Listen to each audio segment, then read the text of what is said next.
It's fine either way. Either way is fine. What is good for you? What's your name? Chancellor. Chancellor. Okay. What's good for you? This is fine. That's fine. Yeah. Okay.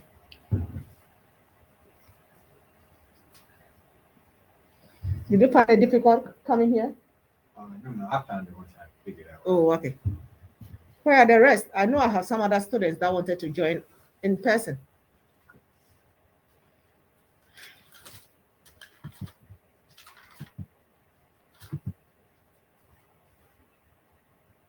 I don't know if you can do this thing a little bit bigger, fit the page or what. Just wait.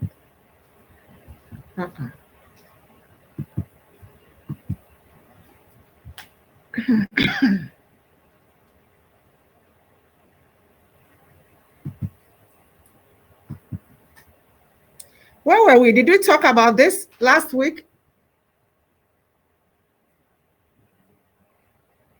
Yes, ma'am. Yes. Thank you. What about this trend and graphical analysis? Did we talk about that?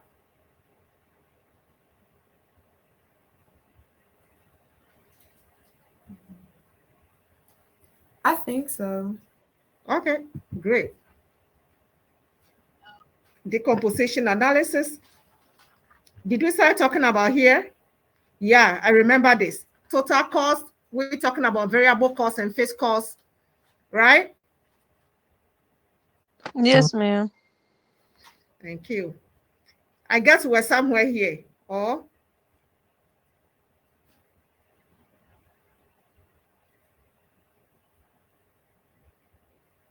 did we discuss anything here? Hey, did you find it difficult coming here? Just what you said. I didn't. You don't come to Kenny Hall. I have to bring you all here on a tour.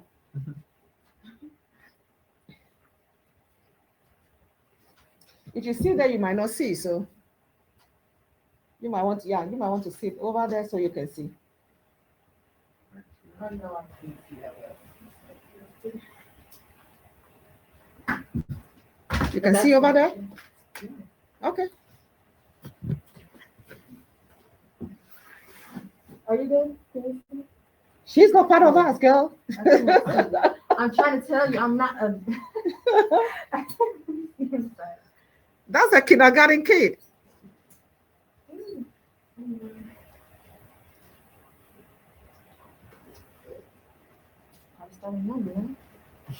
Who else is coming? You guys have to come in here early. Who else is joining us? I think it's 2 more. Yeah, I think I had 4 students who wanted to join in person. I don't know. Which is better? We turn off the light. Do you want it on or off? It's fine. Okay.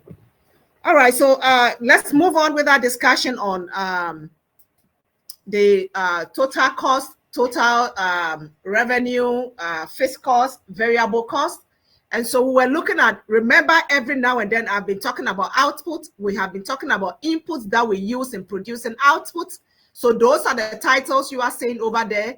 At the top, you have your total variable cost. Remember, your variable cost and your fixed cost gives you your what? Your total cost. So when you look on each column, there are individual titles at the top. That is giving you an indication of exactly what is happening down there. You realize that as your inputs increases, the cost of your what? Variable cost increases. Do we all see that? As your input, the usage of input increases, your variable cost increases. Do we all see that? Yes, ma'am. What are we seeing with fixed cost?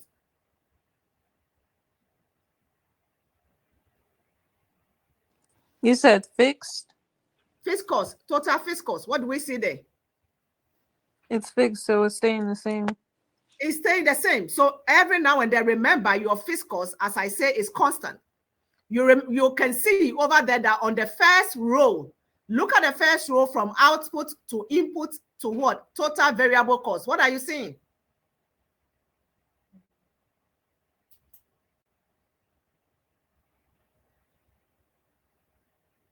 You're seeing it increase as your output increases. I'm talking about just the first row. The first row, look at output, look at input, and look at total variable cost. All three of them start at 0. Pardon me? Output, input, and total variable costs all start at 0. They are all 0 because at the end of the day, we have not started anything yet. So that area is 0. But look at total fixed cost on that very areas where output, input, and other things are 0. Total cost is already registered. That is telling you, giving you an indication that whether you utilize your land or you do not, if you have rented that land, if you rent that land, you need to pay for that land. And that is the overhead cost that will be constant on you. So in your business, running your day-to-day business, you want to ensure that whatever is your fixed cost, at all times you are utilizing it and ensuring that you are using it efficiently, because whether you use it or you do not use it, you will still pay the price that comes with it. So because our total fixed cost is constant, you see that the total cost by itself is equally constant. But again, as our variable cost increases, our total cost is increasing. And as our input usage is increasing, our output is also increasing. But let's look at the area where we see output on 700. From 700 all the way to 800 and 10. What do you see?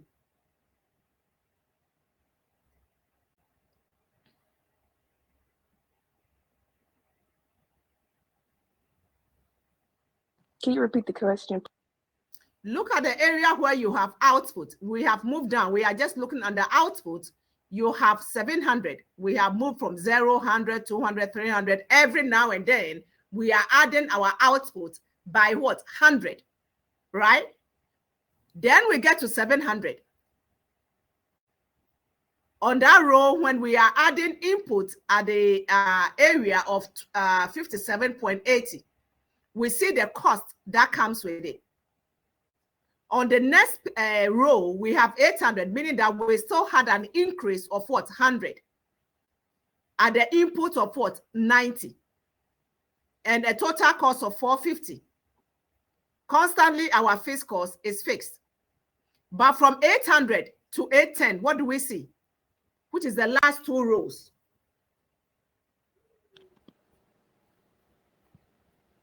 It only increased by 10.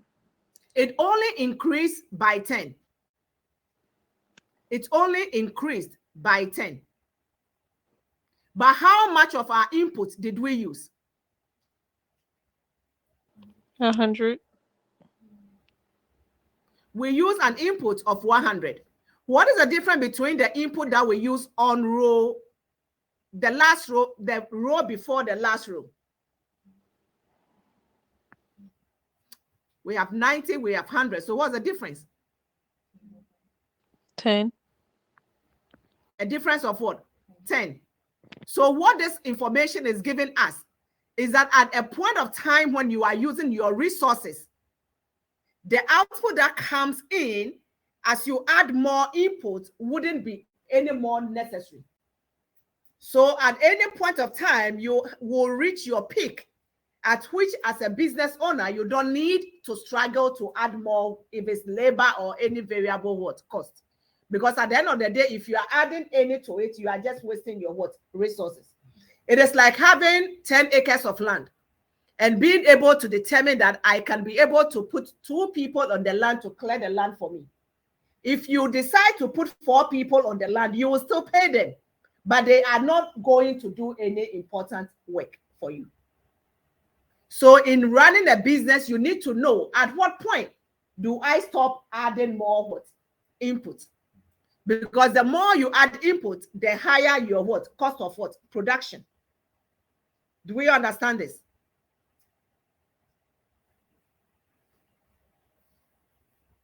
Okay, so just so I'm getting like a clear, so would it be like if you compare it to your employees or your workers, right? The more employees you work, the more you have to pay them. So it's like that. That is correct. That is Okay. correct. The more employees you hire, the more you have to what? Spend in paying them. Does it make sense? Mm-hmm. Okay, But so it you works need like the that. employees. You need the employees to be able to give you your output. But Right. there is a point where you have to stop hiring those employees. Mm-hmm. Because when you bring in more, you'll be adding to your cost, and they will not be valuable to what? Your output production. Does it make sense? Yes, Or did I explain your question? you did. Okay. Any other? Any other?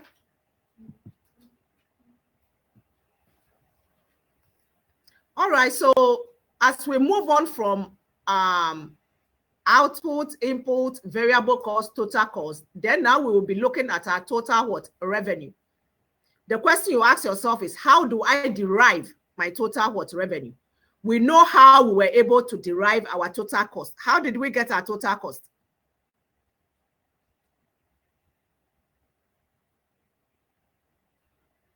How did we get our total cost?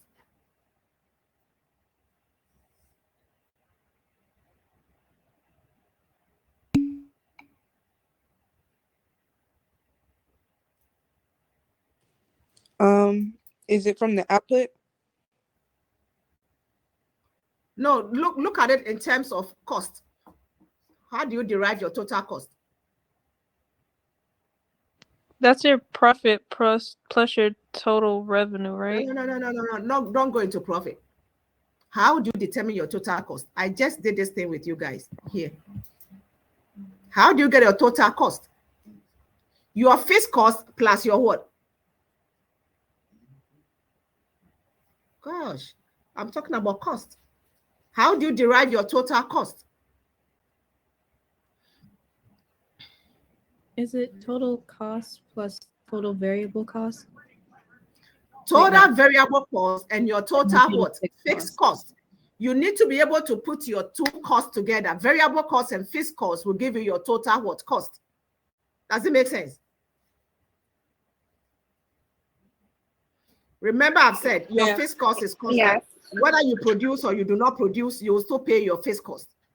But your variable costs are changing as you are deploying or employing more labor and any other input that you are using, whether it is seed, fertilizers that you are buying. As you keep buying and adding them, you are adding to your variable cost. So that cost is set to be variable cost because it is varying as you are adding more what? Input. That is just the meaning of the variable cost. The fixed cost is constant. If you want your total cost, you need to be able to add your variable cost to your what? Fixed cost to get your total cost. So I just decided to ask you that question. We have already answered that question earlier. Please make sure you are paying attention because we are moving on. So in being able to determine your profit, you need to be able to derive your total cost. And that is why I asked you that question. When I'm giving you an assignment or any exams, I will not provide you with the total cost. I am likely to provide you with a variable cost and a fixed cost. And I'll ask you to what? Determine your what? Total cost. I'm not going to give you the total cost. So you should know that your variable cost and your fixed cost will give you a what? Your total cost. That is why I asked that question. But now we want to derive our profit. How are we able to derive our profit? We can only do that when we know our total revenue. And as I always tell you, your total revenue needs to be higher than your what? Total what? Cost. If your total cost is higher than your total revenue, it presupposes you are operating at what? A deficit. Do you understand that? I've said this severally, even before we got here talking about cost. So at all times in running your business, you want to ensure that your total revenue is higher than your total what? Cost. We know how to derive our total cost. Now we want to find out, how do we derive our total what? Revenue.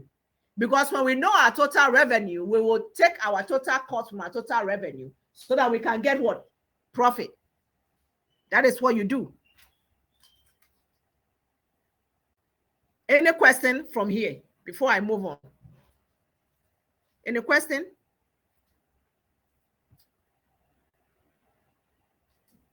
Any question? No, ma'am, no questions. So why do we have on the first row under total cost, we see that there is a change. But on the first row, we have 150. Why do we have 150 there under total cost? It is what? It is just the fixed cost. That 150 that is representing the fixed cost. Because remember, as at that time, when we have the 150, we didn't have any variable what cost. So nothing has been what added to it. Does it make sense to all of us? Chancellor, answer the question over here. Why do we have the 150 on the first row under the what? The total cost. Ingram, do you want to say something?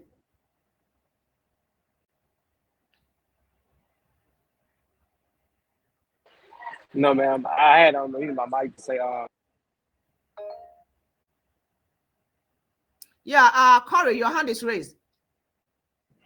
I was gonna say that the total cost is accounting for the total fixed. It is value. accounted for the total fixed cost on the first row. Remember, our total, and thank you, Corey. Remember, our total fixed cost is constant on the first row. As of that time, on the first row, we do not have any total variable cost. We don't have any variable cost. But from the subsequent rows and the total cost, you start seeing what changes because the variable cost has been what added to it. And that is why we are seeing those changes over there. However, on this slide, we want to derive how we can be able to get profit and what helps us to be able to get what? Our revenue. Your revenue is your output and your what? Price. Your unit output and your unit price will give you your what? Your revenue.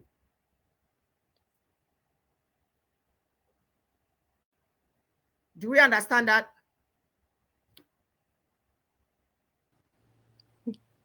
Yes, ma'am. All right. So your unit price and your what output is how you can be able to derive your what? Your profit. Sorry, your total revenue. And when you get your total revenue, now you can be able to take your what? Total cost from your total revenue, and you'll be able to derive your what? Your profit. If you will see under profit, on the first row, our value over there is in the negative. Why is it in the negative? If not even the first one, the first and the second are all in the negative. Why? Yeah, Chancellor, you say what? Yeah, the cost, our total cost is greater than our total. I want you to use the right word. Our total cost is greater than our total what? Revenue. I thought the revenue was greater than the cost. Look on this on the PowerPoint. Your total cost on the first row is greater. Your total cost on the second row is what? Greater. The moment your total cost is greater, I've already said it severally, is greater than your total what? Revenue. You are running at what? A deficit. A deficit. You are running at a loss. Remember when we were talking about this in connection to our economy, we decided to come to a conclusion that at all times, if we want to import, and we want to export, we want to ensure that our export is greater than our what? Import, so that we do not run at what? A deficit. It is the same thing we are looking over here. At all times, as a business, if you are running your business, you want to ensure that your total revenue is always what? Greater than your total what? Cost. So that when you do the subtraction, you will not run at what? A negative. Does it make sense? Any question? Any No, question? ma'am. All right.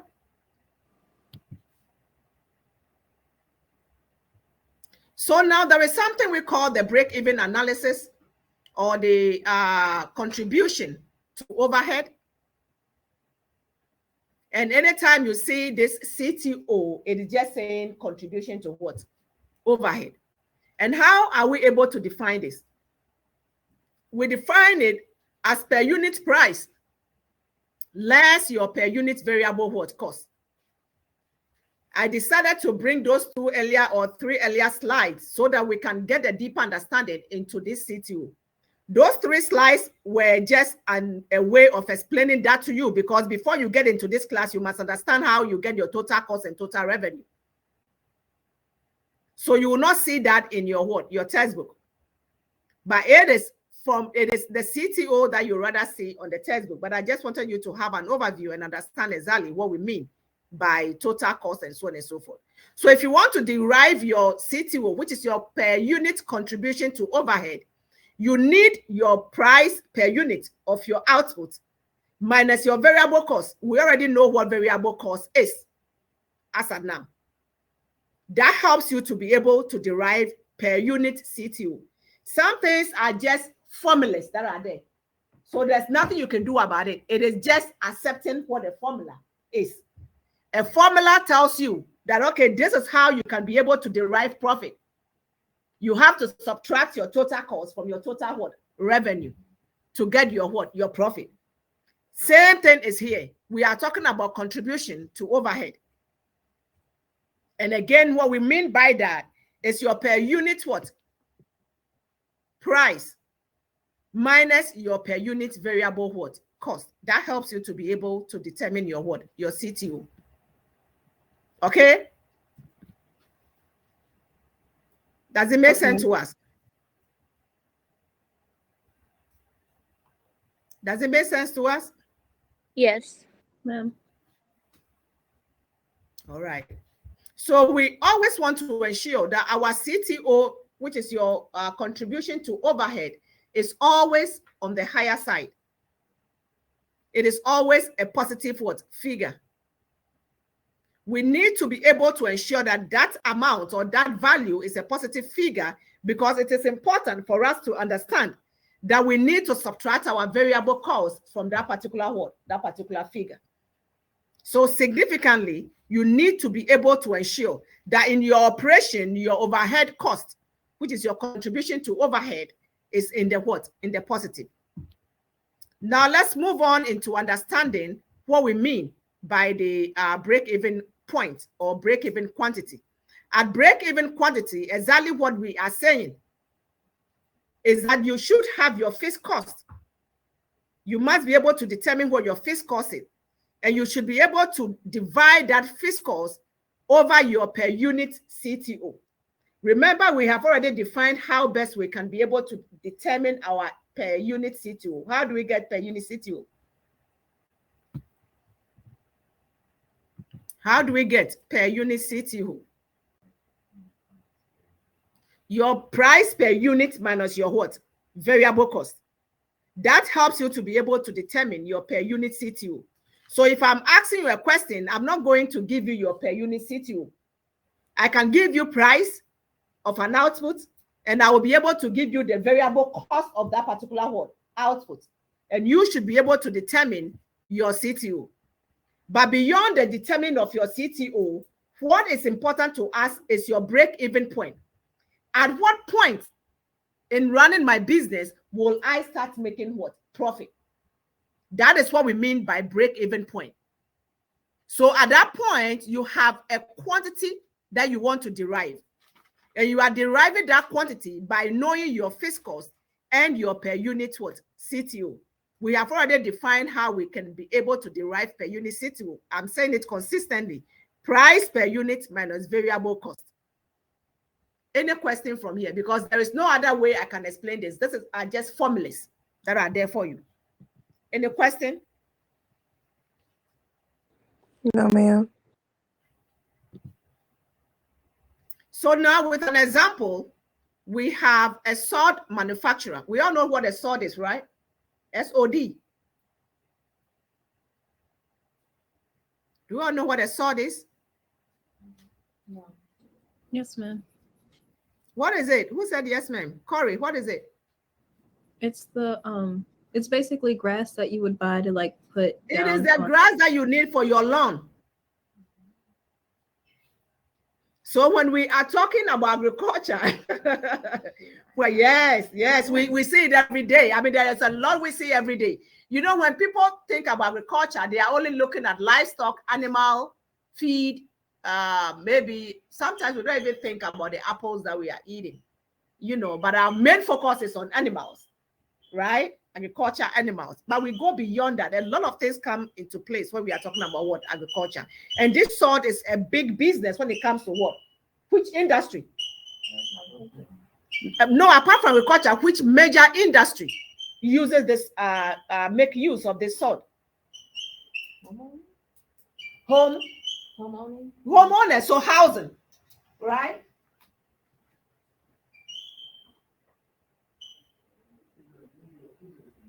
Oh, I was just trying to find out what's going on.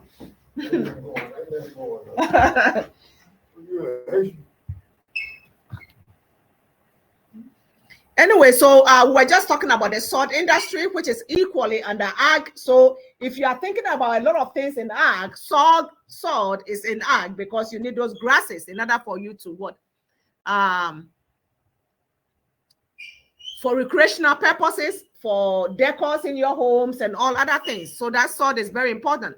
If you go to some part in Florida, that is what they do. The farmer is just growing this, yeah, they're just growing it. So when they bring it over here to us, they have already grown it into what? And cut it into some squares, right? And that's how it is laid down for us when we start building our homes and we say we need a good lawn.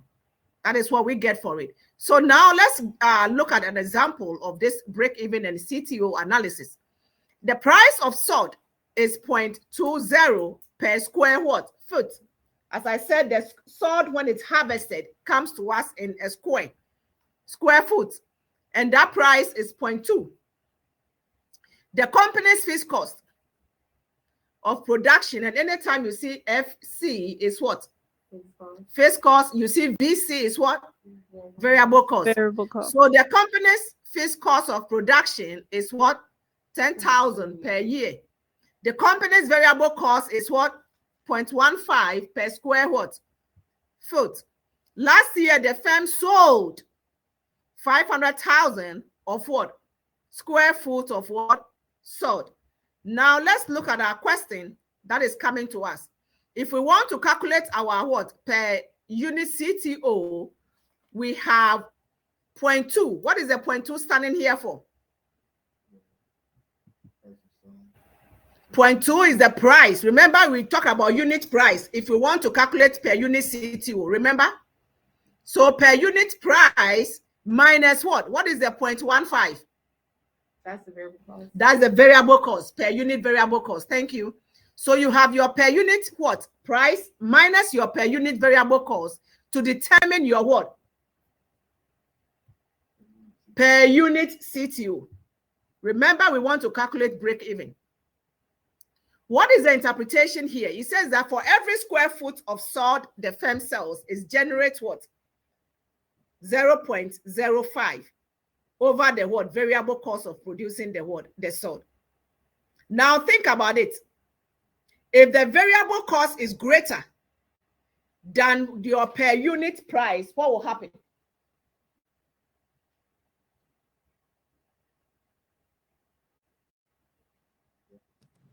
What you We'll be said running is, as a negative. can you say that last part again? You said If your variable cost, our variable cost now is 0.15. Our per unit price is 20. If our variable cost is higher than our per unit price, what will happen to our CTO?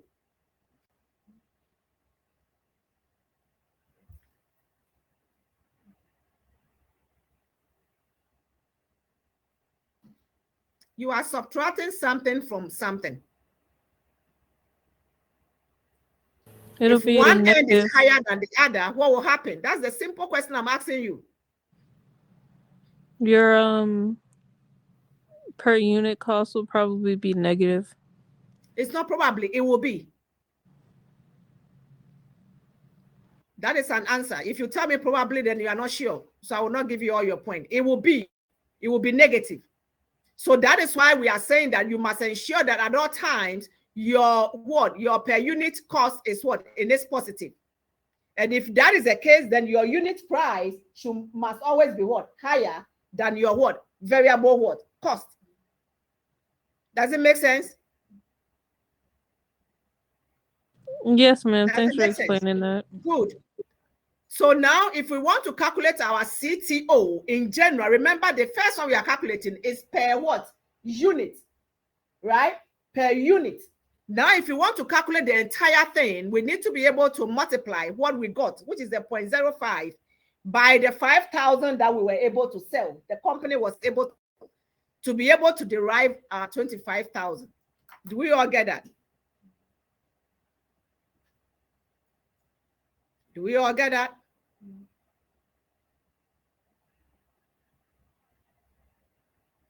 Hello? What did you ask? Yes, ma'am. We I understand. asked. You understand? Okay, so but somebody asked, what did I ask? What I asked is, we have been talking about per unit, per unit, per unit. If we want to know our total CTO, we already have our per unit CTO, which is 0.05. We need to multiply it by the 500,000 square foot to be able to derive our total CTO. Does it make sense? Yes. Yes, ma'am. Good. Yeah. So now we want to derive our profit. What do? We already know that in determining profit, your total revenue must be greater than your total what? Cost. Your total cost. So we know our total revenue because we're able to multiply the number of salt, quantity of salt that we sold by the price of the salt in order to get our 25,000. So we deduct our 10,000, which is our what? Total fixed cost from our total revenue, and that helps us to be able to get our what? Our profit. Do we all get this? Yes, ma'am. All right. Please, if you don't follow, just go and read. Don't just leave here and go and be there. Go and read.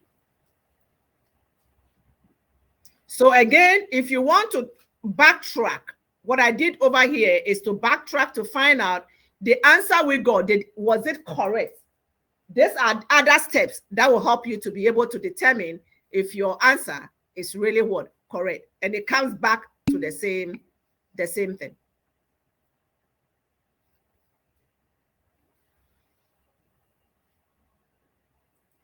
If we want to derive our break-even quantity, we have our total cost. Sorry, our fixed cost, which is a 10,000. Remember, we have already discussed our per unit what? Per unit CTO minus our per unit what? Variable cost. Do you all remember? So you have your fixed cost minus your per unit CTO to be able to get your what? Your break-even what? Quantity. Does it make sense? Yes.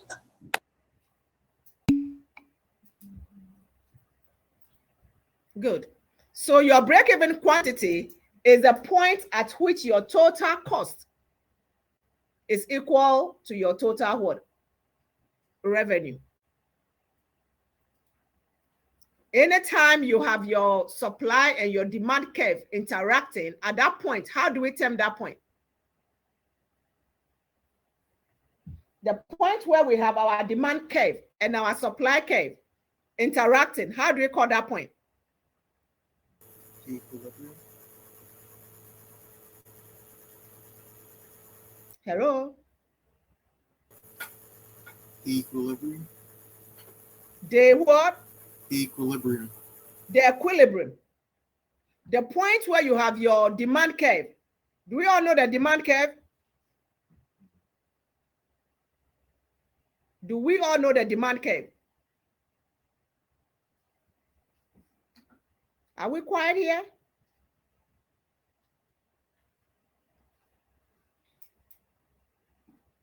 Hello? Anyway, that is the point of equilibrium. So who answered that question? Mr. Bond, thank you. Since you don't want to mind me, we can move on. Thank you. But again, I'm just bringing that to your mind from that equilibrium point to the same point at which we have what? Break even. And at break even point, it is a point where we have our total revenue and our total what? Cost interacting. So now we see that whatever we have been calculating and talking about, everything we've been talking about for this afternoon, we see it plotted on a graph here. At all times, I always tell you graphical analysis, trend analysis. When you plot whatever you're doing, it gives you a clearer understanding.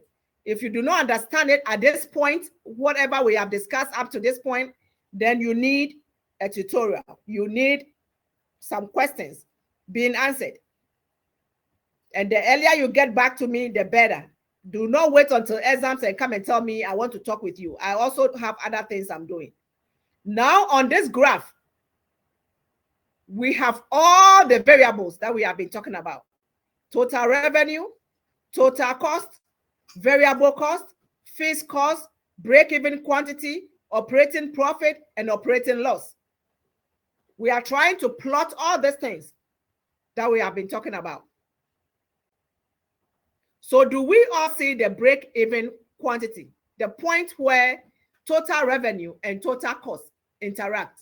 Do we see the total revenue line? Yes.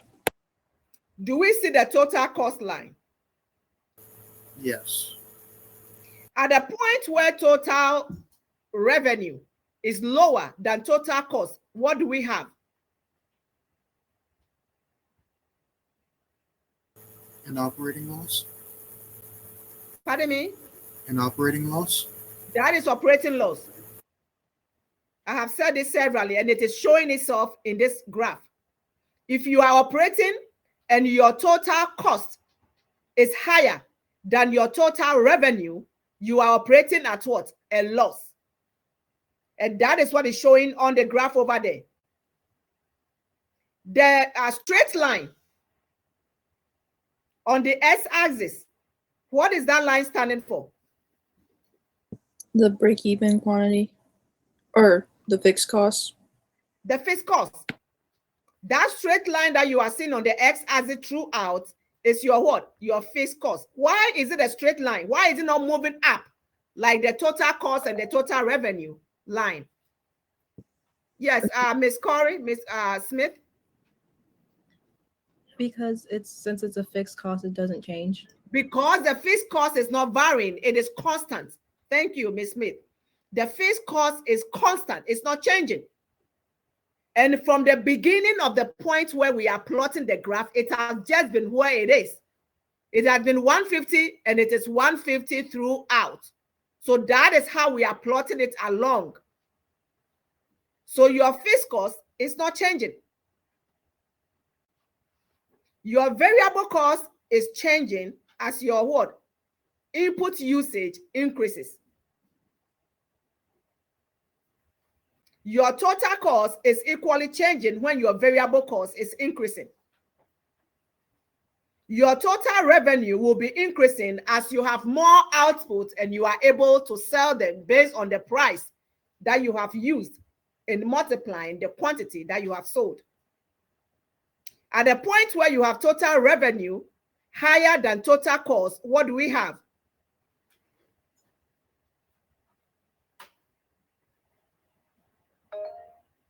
Yes, Mills?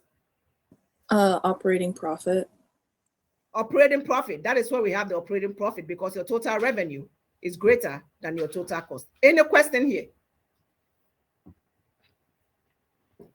What is our break-even quantity?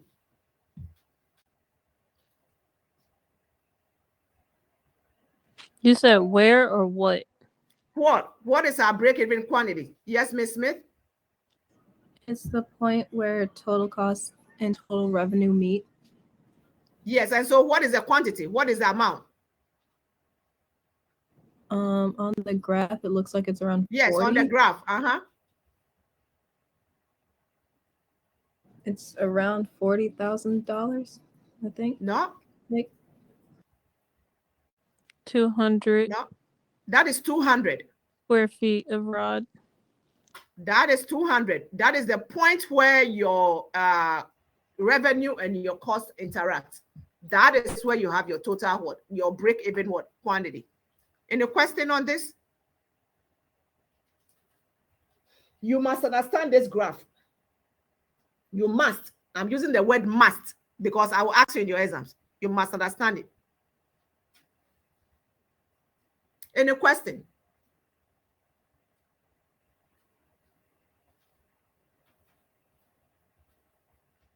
Any question? No, ma'am. All right. So these are just some information. I have been talking about it every now and then that I just summarize under important application to break even what and CTO analysis. Just read over it. Nothing too fancy. We have been talking about them every now and then. Again, I decided to put more information over here for you to use it. I mean, when you go home, different values, use them to be able to do your practical thing and get more or a deeper understanding in it. So I am moving on to a next discussion under this chapter that has to do with financial planning and budgeting. So when you are running a business, apart from all these calculations that we are doing and trying to understand where do I make profit, how can I make profit, by what do I make profit, how best will I be able to use my resources, which are my inputs, efficiently in order for me to be able to get what? The best or the maximum. Economics says maximum. The maximum of what? Output. You equally are trying to plan things, your day-to-day what? Activities. It is important for you to think about how do I what? Plan my day-to-day running what? Business. But anytime we are using the word planning, individually, when we all wake up with a dream, with a plan. Some of us even have some diaries or journals. Today we say journals that you keep your day-to-day activities in them to be able to ensure that, okay, I need to be able to follow up on AYZ. Today you wake up and you said, I have exams on Thursday. Let me be able to review these notes and get this part of the work done. You put all those information down. If somebody else comes and tell you, okay, let's do this. No. On my plan for today, this is what I want to do. Similarly, in running a business, you want to what? Plan. And aside planning, you want to budget.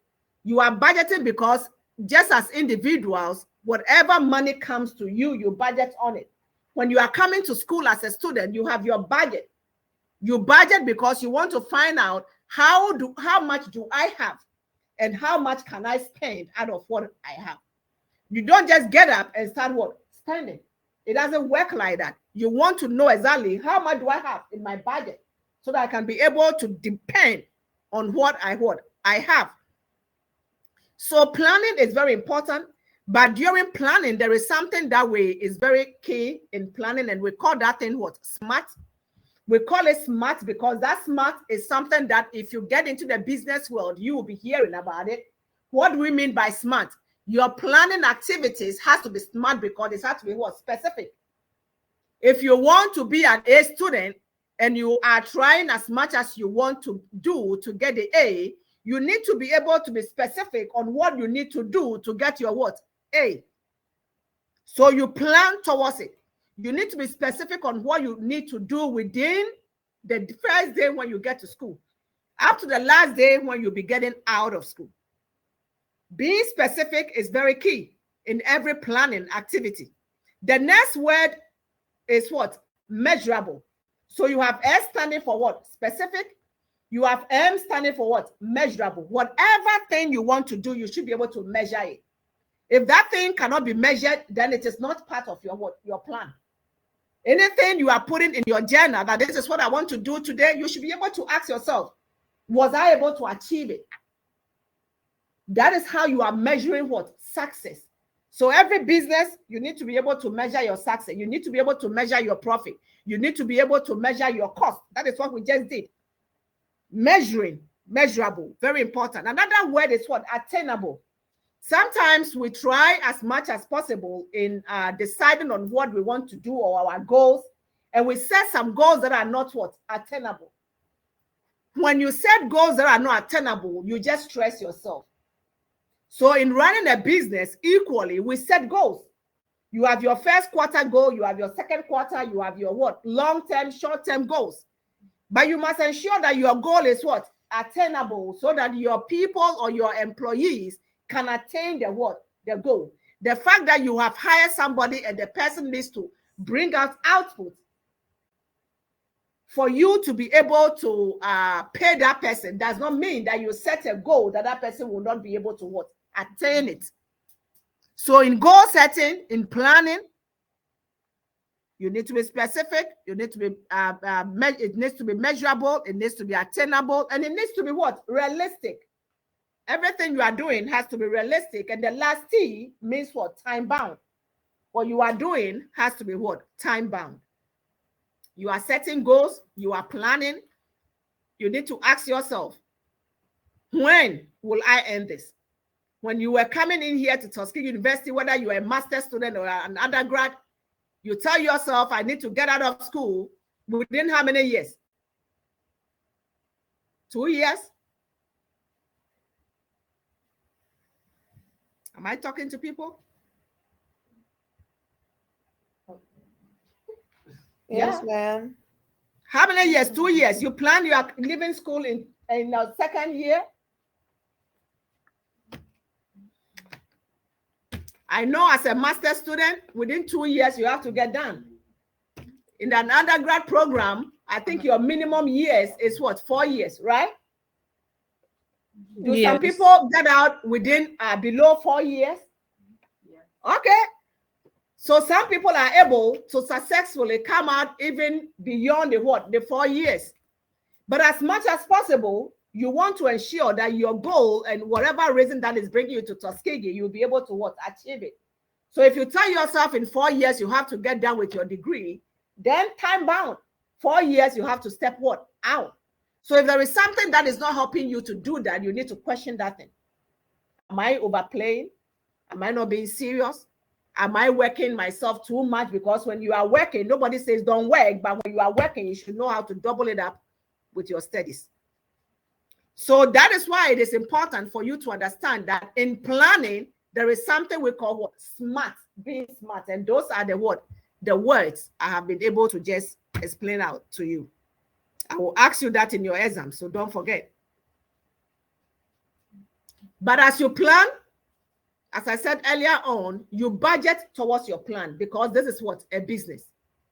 And why is budgeting important? There are 3 major functions that makes budgeting important. We use it to indicate the amount and timing of a firm's what? Financial needs.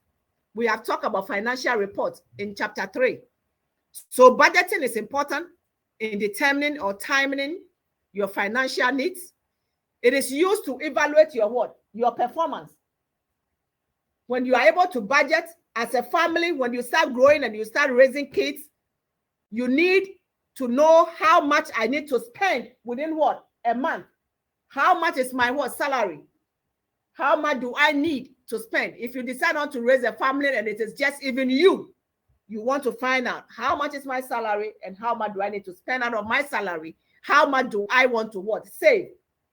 If you are not thinking about saving, then you can decide to, squander all your money every month. That presupposes that on the day that you are no longer having a job to do, then you are going to rely on who? The government. The third point on budgeting is to use it to determine if the firm is making its what? Goals by comparing budget figures with what? Actual what? Outcomes. So you can budget and you can have figures placed in over there in your budget. But the question you ask yourself is, what was the what? Outcome? I am budgeting that I have a family of 3. And so if my salary is 1,000 in a month, I should be able to spend 900. That is my budget. That is my hope. What is the outcome? Was I able to spend 900 or I was able to spend lesser? If I was able to spend lesser, then that is even good for me. If I was able to spend more, then there is something I did that didn't work with my budget. Could it be that I will not be able to meet that particular budget goal? These are questions you need to ask yourself.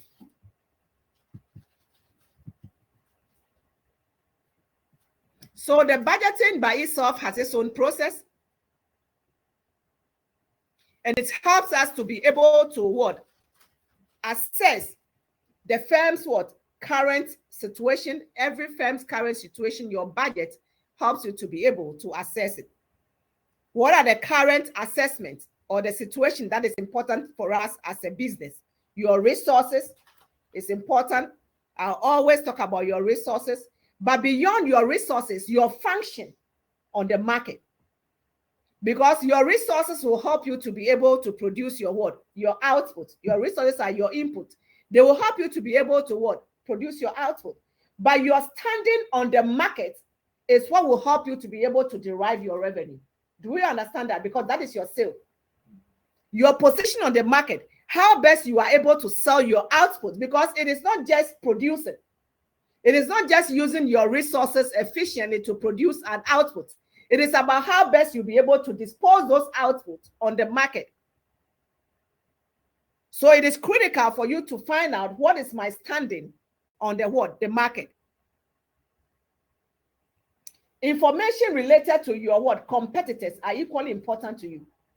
On every business arena, you have a competitor. There is no business that doesn't have a competitor. Every business has a competitor. So you want to find out what are your competitors in the same industry that you find yourself in. What are they doing? And what are your weaknesses? Every human being, I always tell the previous class that I have instructed, we all as human beings have our strengths and our what? Weaknesses. Do we all agree to this?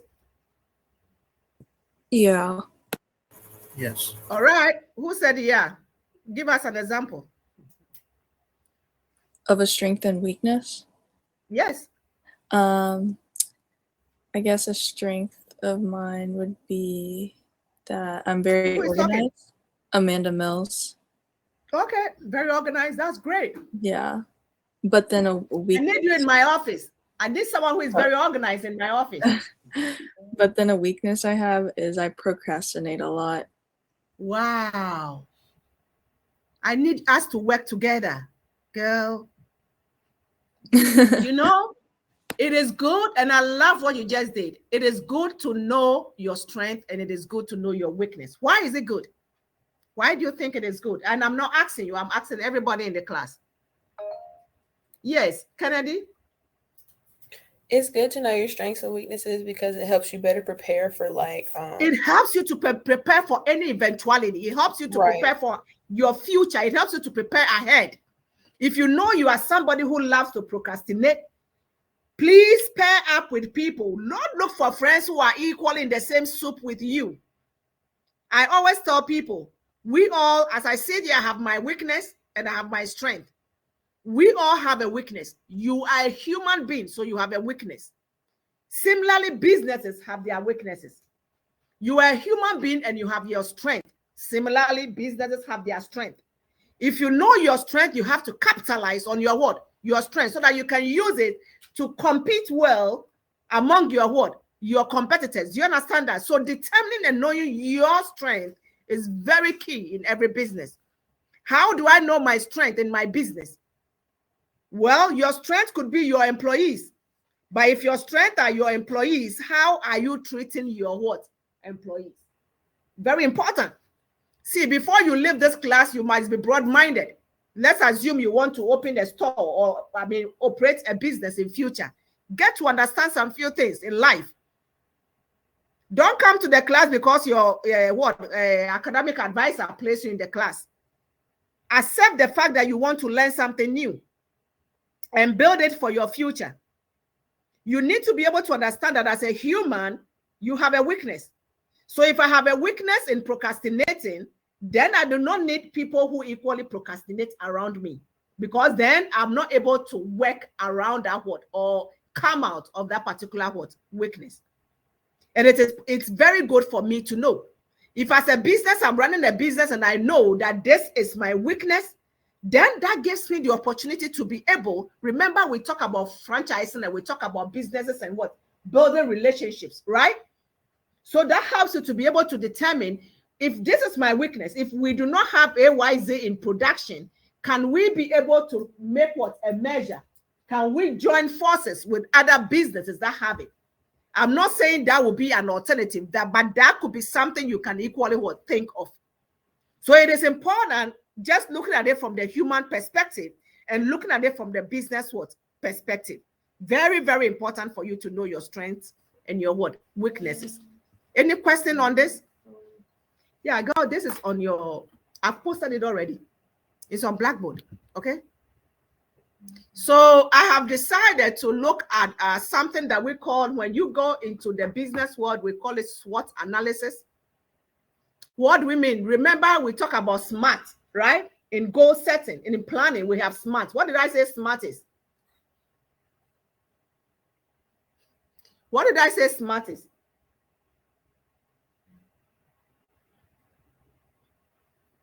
Hello, people.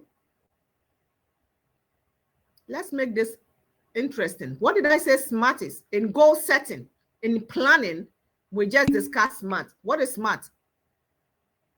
Yes, SMART, S-M-A-R-T. We just talked about it. I break it down right now for you just about 10 minutes ago or 15 minutes ago. What is SMART?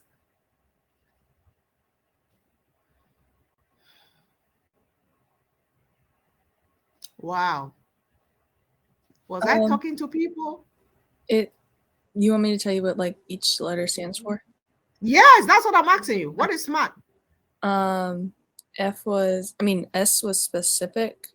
Yes. And then M was measurable, achievable, yes, achievable, realistic. Okay. All right. Thank you. Thank you, Amanda Mills. Thank you. Today you are on it.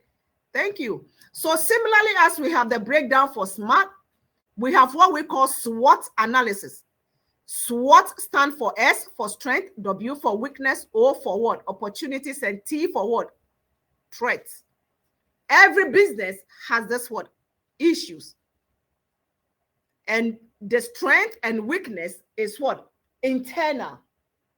Your strength and your weakness are things that are what? Internal. They are within you.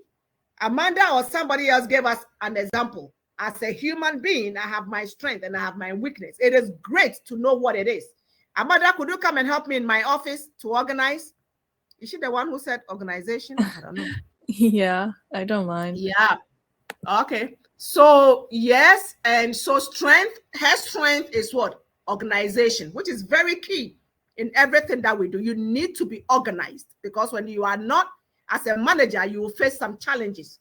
You need to be well organized. So organization is a strength, and so it is internal. So when we talk about SWOT, you are talking about strength, weakness, opportunities, threats. You leave these four corners of Tuskegee University and you want to be a manager. These are the key things you have to have on your fingertips, because you are going to face them. These words are just business words that they will be throwing on your face. Get to know about them before you leave here. So the strength and the weakness, as I said, is internal within the business, but your threats and opportunities are the things that are what? External. That faces your business. Your strength and your weakness are things that you have. You have power. You have what it takes to overcome them. We talk about procrastination. It is you. I can overcome it. I can do something about it. Since I know that is my strength, I should be able to do something about it. I should know that the moment I do not do this thing right now, I'm likely not to what? Do it. So the moment you have a task, because you know what your weakness is, you pick up on it and you what? You clear it out of your what? Your decks. That stops you from what? Procrastinate. It is internal. It is something you can address and what? Oh, did I do this? You can address and work on it immediately. However, threats and opportunities are things you do not have control over. They are coming from what? Outside. But again, opportunities are things that you can equally capitalize on and make use of what? Of it. If you are able to capitalize more on your what? Opportunities, it helps you to be able to cancel out on more of your what? Your threats. Any question on this slide? Any question?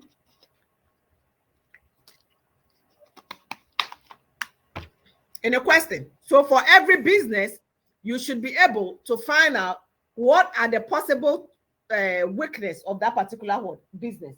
What are the possible strength of that particular business?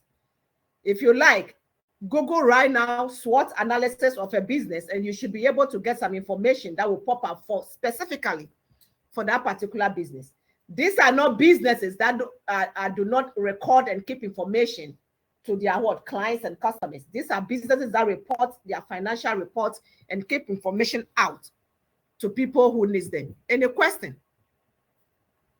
So now we have SWOT analysis that I have created or I have found for what? Whole Foods. Do we all know what Whole Foods is? Yeah. Do we all know what Whole Foods is?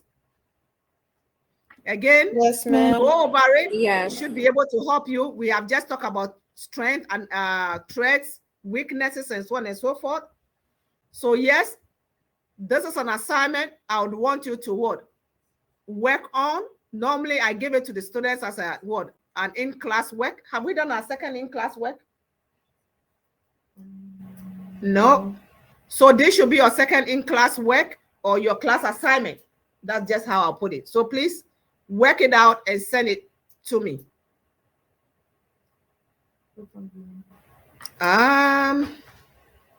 When's it gonna be due? Let's do next week, okay? I know some of you are writing exams, okay?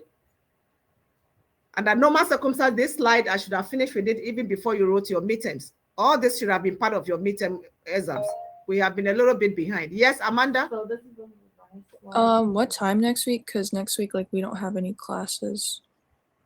Next week, what are we doing that we don't have classes? My God. It's spring break. Next week is spring break. Right now, everybody is talking. These are the same class. I've been asking questions and nobody is minding me. Anyways, so I mean, come bring it after spring break. When is after spring break? Okay. The 14th.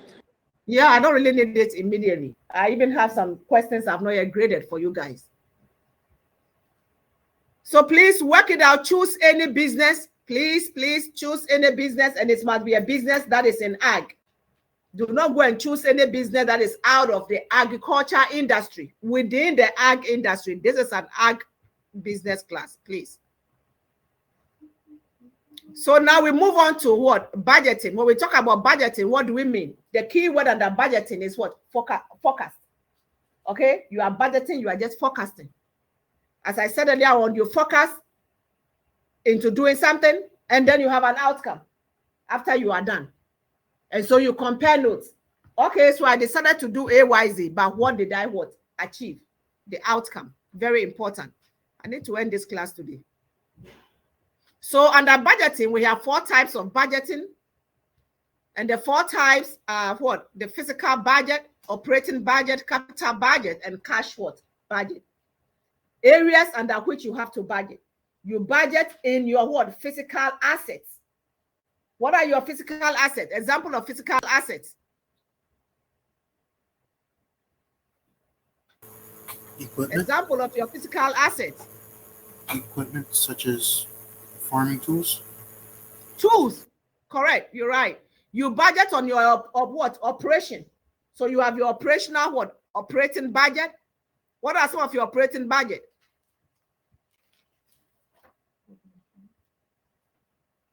What is it? Machinery is your physical.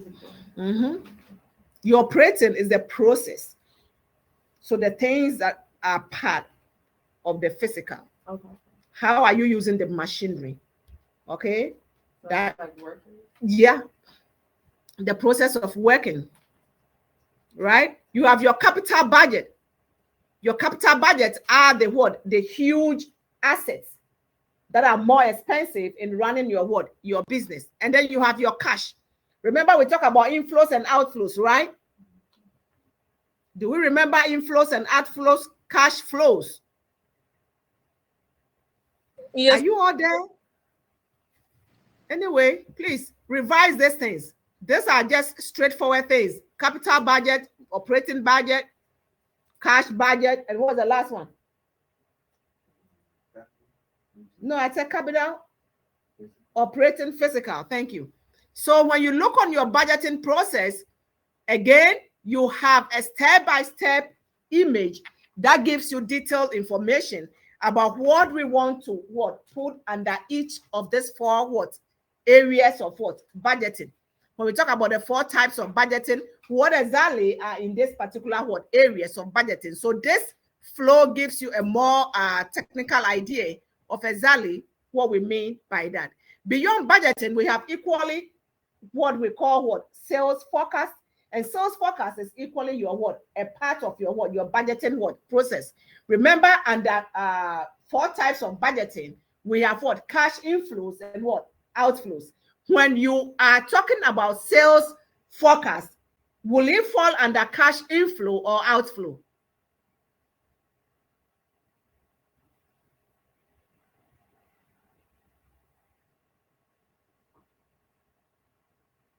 Hello? You said sales? Yeah, sales forecast. You are budgeting with in what? In terms of your what? Your sales. Sales is a critical area in running your what? Your business. So and I'm asking, if you are forecasting in or budgeting with sales, will it be an inflow or an outflow to your business? Inflow, because you're selling things. Because you are selling things. Thank you, Ahmed. Thank you very much. Because you are selling things, it is cash that is coming out to us. So it is an inflow into the what? The business. How you are able to forecast who are your sales what? Reps? Who are your sales agents? Who are the people that are going to represent the business out there? Who are those in charge of what? Marketing? All this forecast is important for you. How many people will you need to be able to sell your AYZ product? If you hire 10 sales agents, how much are you going to what? Pay them? What is the what? Output that is coming to you after hiring those 10 sales what? Agents? All these are forecasting, budgeting that you need to what? To do. So in as much as we are talking about operation, production, and all other areas, I've already said this. It is not enough for you to run your business efficiently by production. How best you are able to sell your output equally matters to you, because you need your revenue to derive your what? You need your revenue to derive your what? You need total revenue so that you can derive what? Profit. You need your total revenue so that you can be able to determine your what? Your profit. And you need sales to be able to what? To do that. So again, cash budget. When we are talking about sales, there is no way we can talk about sales without talking about what? Our cash. So what are we budgeting for? We are budgeting for what is coming in and what is what? Going what? Out. What is going out are things that our suppliers are bringing to us. Remember, we have learned all these things in chapter what? 3. So I will not go into detail with it. So receipts, cash receipts, as we pay our what? Suppliers, they are giving us receipts and we are putting all those things down and we are budgeting as to what we think we need. We can equally look at our what? In reimbursements that are equally important to us in running our what? Our business. Our net cash, after we are able to deduct every other expenditure from it, is equally what? Needed. So when we are talking about cash over here, we want to look deeper into how much is reserved for us within the what? The company. Does it make sense to us? And if that is what we want to know, then we need to understand where our net sales is. And if we want to derive our net sales, we should be able to know our operating what? Cost and all other things, so that we can be able to determine what? Our sales. Does it make sense? Yes, ma'am. Yes. So, yeah, again, we go back into our textbook, and I have just been able to bring out these few examples that are in connection to your cash sales that gets back into the what? The company, and also on the other end, purchases that we have made that also goes take money out from the what? Business and take outside the what? The business. So it is either we are just talking about cash, so it's either an inflow or what? An outflow. What are the individual items that leads to what? The inflow and the outflow. That is very important for us to be able to look deeper into and understand areas that we are doing less, that we are not even focusing on, or that is bringing a loss to us. because your inflow and your outflow will determine what will be left within. If your outflow is higher than your inflow, where are we heading to? You are running at a deficit. You are running at a loss. Does it make sense to us? We will get into negatives. So at all times, we want our what? Inflows to be higher, to be greater for us. But how are we able to get our inflows? We get our inflows through our what? Our sales. Does it make sense? Does it make sense? Yes. Yes, I said ma'am. I have to end this PowerPoint today. So in operating, we have what we call the operating budget, just as we have our cash budget. Remember, we learned about 4 different types of budget, right? We have the capital budget, operating budget. We have cash budget, and what's the last one? Physical budget. So when we are talking about operating budget, one key thing that is important to us is what? A pro forma. Do we know what a pro forma is? How many of us work here? How many of us who? Job, work around, a little bit of work. Do we know what a pro forma is? How do I even explain that to you? Do we know what a pro forma is? All right. Yeah. Google what a pro forma is. It's very important. Excuse me. Sometimes when you do it yourself and you read it, it brings more meaning. I need somebody to give me that information in 2 minutes. As I said, we have to end this today.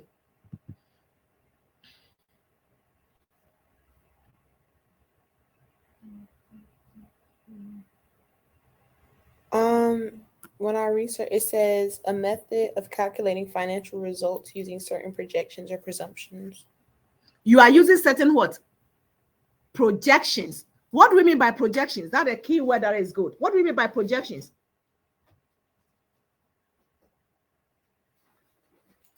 Well, one word have we been talking about today that we can link it up to projections?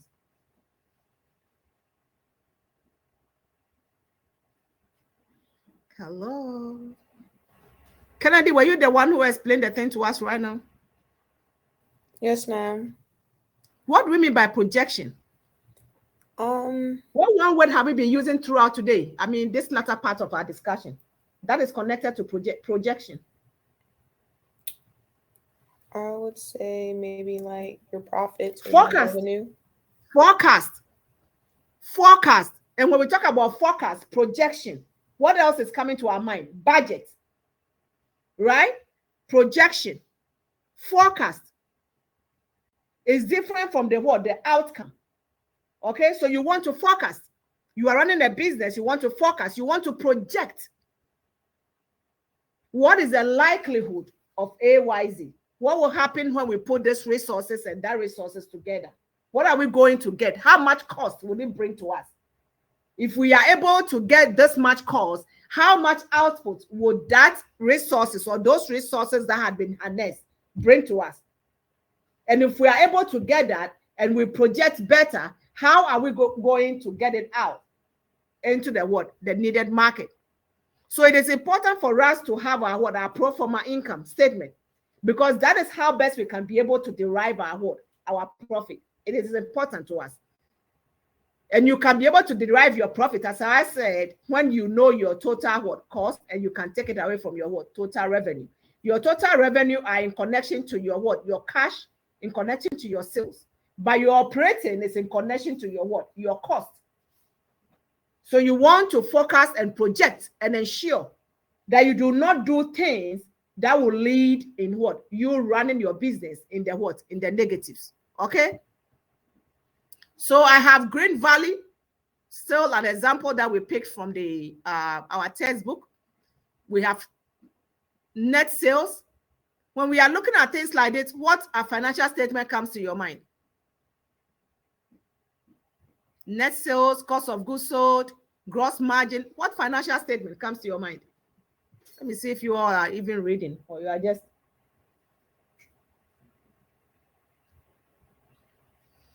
Hello. What? Can you repeat the question, please?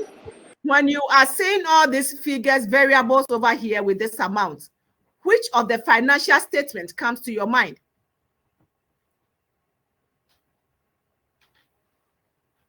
Guys,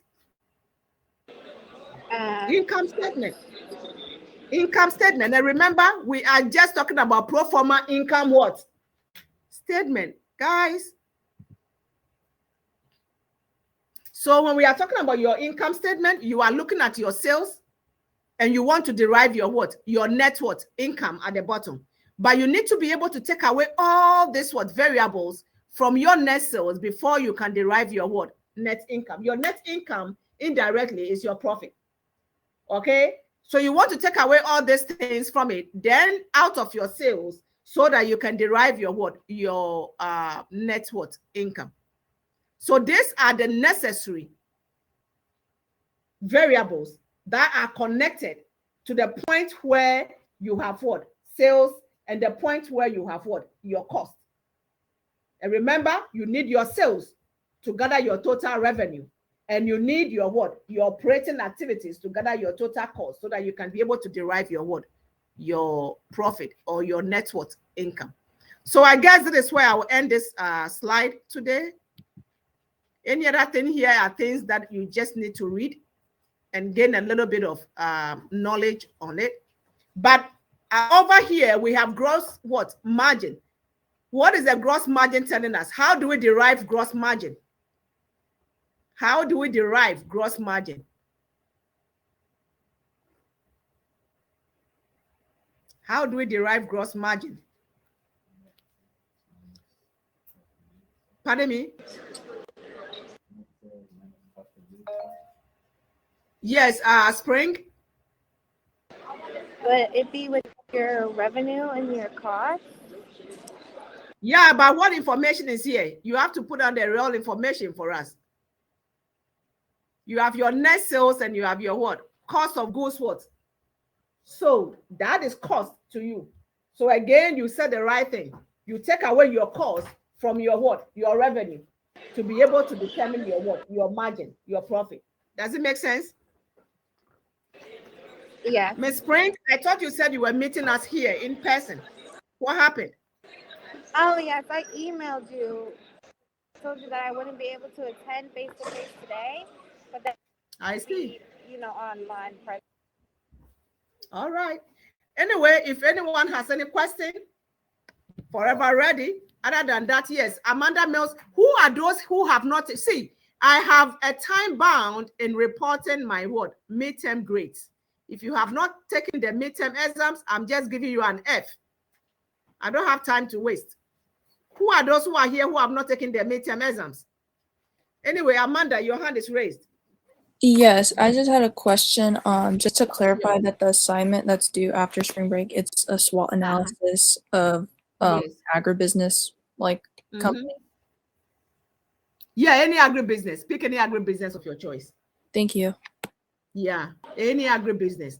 The moment it's an agribusiness, you are good. Yes, Spring. Do you mind also emailing the assignment too? Email the assignment to me. No, do you mind emailing the assignment to us? Which assignment? The one that's due after spring break. No. The assignment is in your whatever PowerPoint. I've posted it there. It's already there for you. Okay. I'm not emailing that to you. Yeah. Get into your PowerPoint. That helps you to even be able to read those PowerPoints. Read it and find the assignment. Anyways, if we have no questions, 6:25, we can close. There are some over here in person that needs to walk back to your dormitories, your halls. How do you call it? When we work like you, dormitories, that's what we call it. Now you say halls. So I'll see you all. If you have any question, I'm always ready. Those who have not taken the midterms, I'm not going to give you an I for anything. I will just give you an F. Get that straight. If you get a D, I'll give you your D.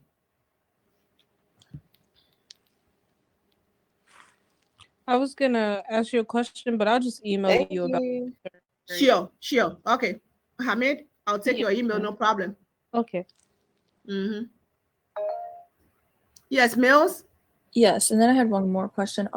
Like, will the grades that you emailed us for like our assignments be put into Blackboard, like on our overall grade, or is it just like? No, I think for this particular grades, they just want your midterms. Okay. So whatever grade I will present to you is your overall grade, but I will separate them into your midterm grade and your overall score for the semester so far.